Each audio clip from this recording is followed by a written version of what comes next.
Good day, gamers. It's me, Toad27, back here with another movie review.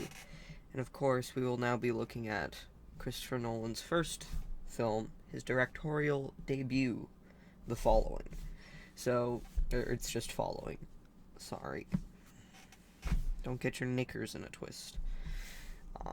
So, we went to Memento first, which was actually his second film, because that's the order they got in from the library.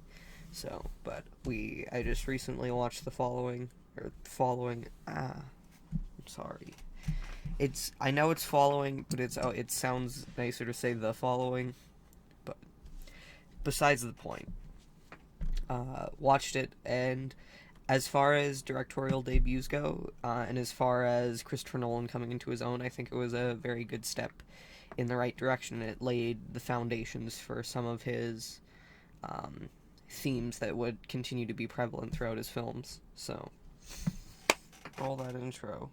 These movies are good, these ones aren't. Let's talk about it. So, Following only stars 4 main actors, which is quite astounding. There is Bill, who is our protagonist. There's Cobb, the blonde, and the policeman. They're the main 4. And none of them are huge big name actors. The policeman is played by Christopher Nolan's uncle. So, none of them are huge name actors for a directorial debut. So the budget for Following was only $6,000. So it was a very small start for him, and it was filmed entirely in black, or it might not have been filmed in black and white, and it might have been an After Effect. But the movie's in black and white because it's kind of, meant to have a bit of ambiguity to it, and I don't know, I think it helps the theme. The story is suited more for black and white than color. So let's hop into the plot. This is your warning, I guess, for spoilers.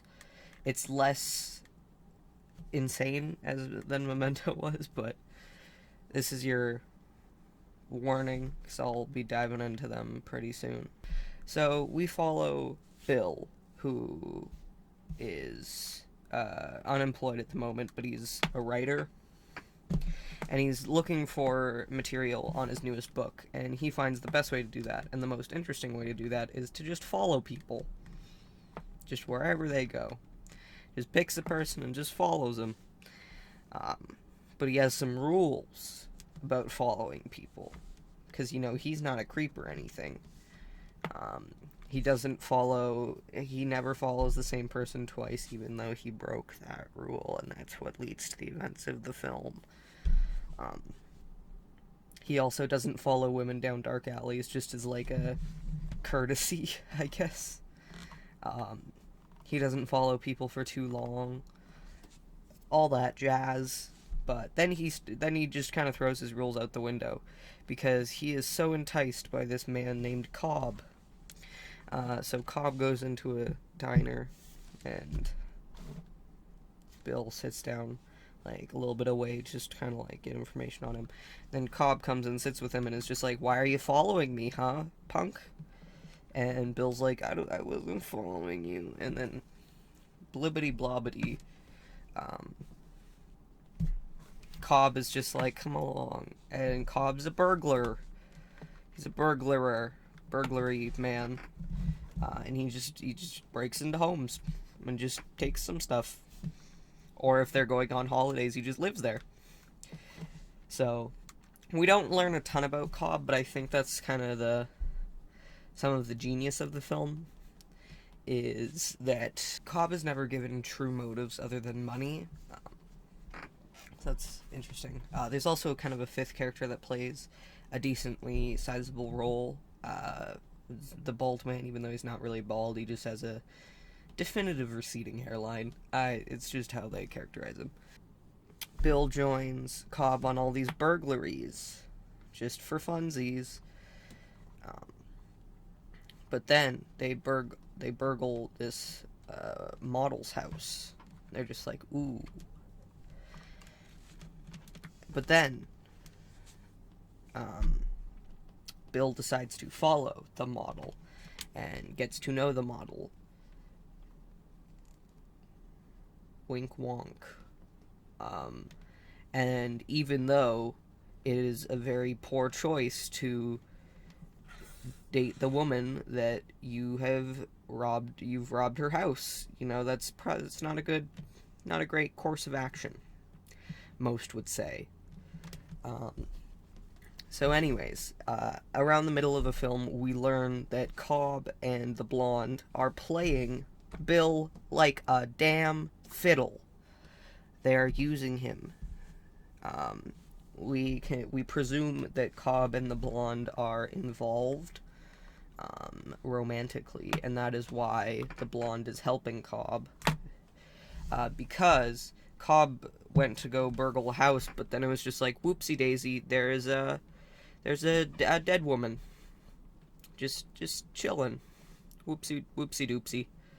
And then Cobb is just like, yikes. But then a witness sees him leave, so then Cobb is to clear his name. So then he tries to get Bill to do a bunch of robberies with his MO, because Cobb is like, hey, now that I've shown you how I burgle, why don't you use all my tricks and do some more burglaries? And Bill's like, okay. Because Bill is lonely and just wants friends, even if they are criminals.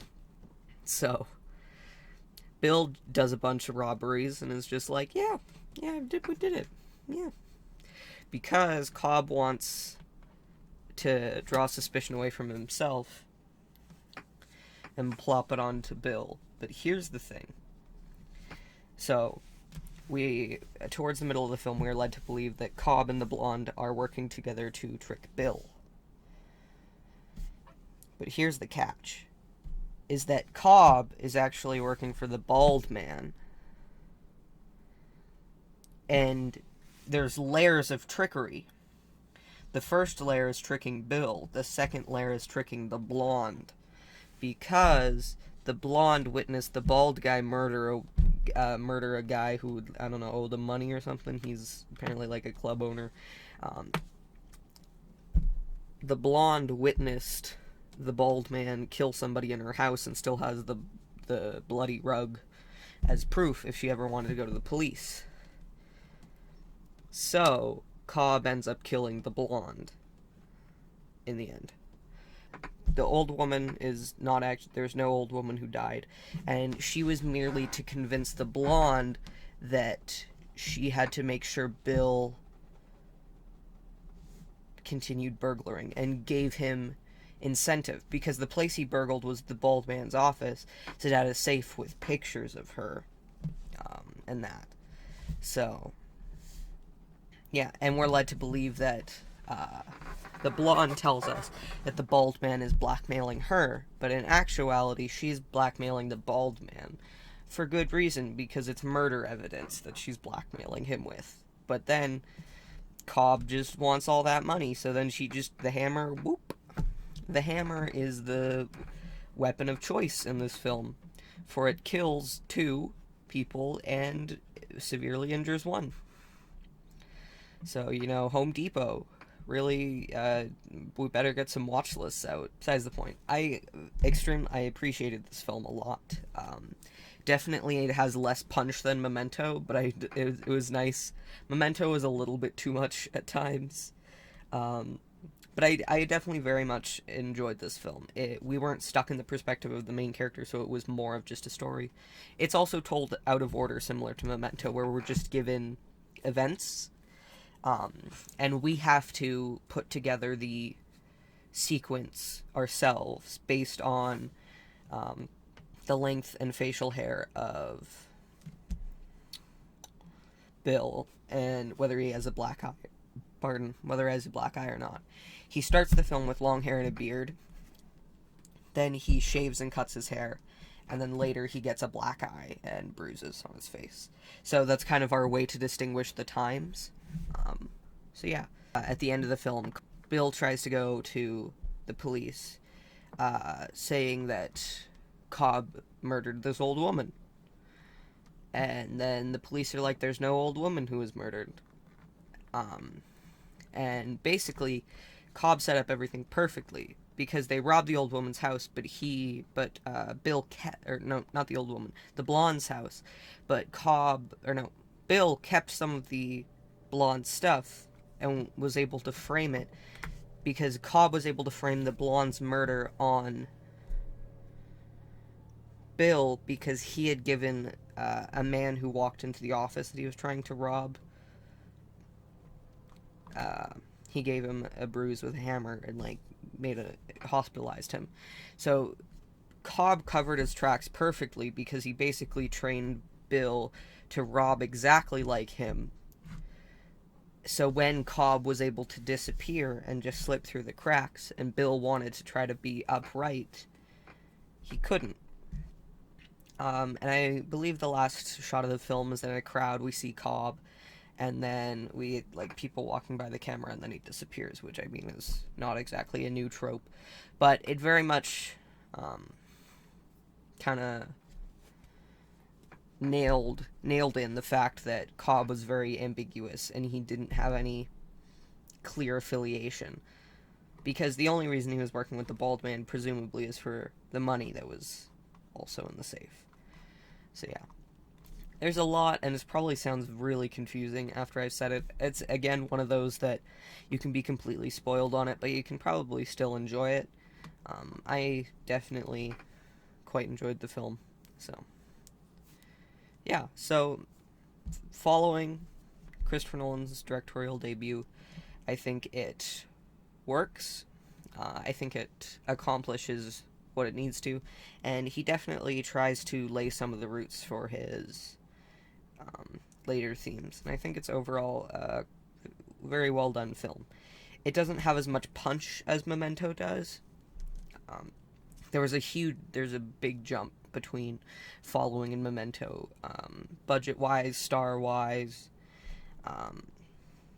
just kind of everything was amped up, which, I don't know, I definitely have a strong appreciation for the humble beginnings of Following, so it's a film I'd highly recommend, especially if you enjoy other Christopher Nolan films. I'm probably going to say this about all of them, because I'm still watching them all. I'm going to watch Insomnia sometime soon. Didn't realize that had Robin Williams in it. That's pretty cool. But, yeah. So, I highly recommend Following, where Memento is a bit more psychological thriller, or psychological horror almost, where it really kind of messes you up. Following is just kind of a story that you can appreciate without having to feel kind of gross after. Yeah, I think that Following works, and it does what it needs to. It works well, so yeah, those are my thoughts on Following. I do definitely highly recommend it. I think that it's well done, and it's, I don't know, it's humble beginnings, I see it as, where it's Nolan's jumping off point, and it just kind of keeps growing. So, I don't know, I think it's worth a shot if you've seen Nolan's films and you enjoy them, or even if you just kind of want a crime thriller, almost. I don't know if crime thriller, like neo-noir. I don't know. I don't know how to describe genres. Anyways, it's a good movie. You should probably go watch it. Anyways, those are my thoughts on Following, so thank you for watching. I hope you enjoyed, and I'll see you guys next time. Bye.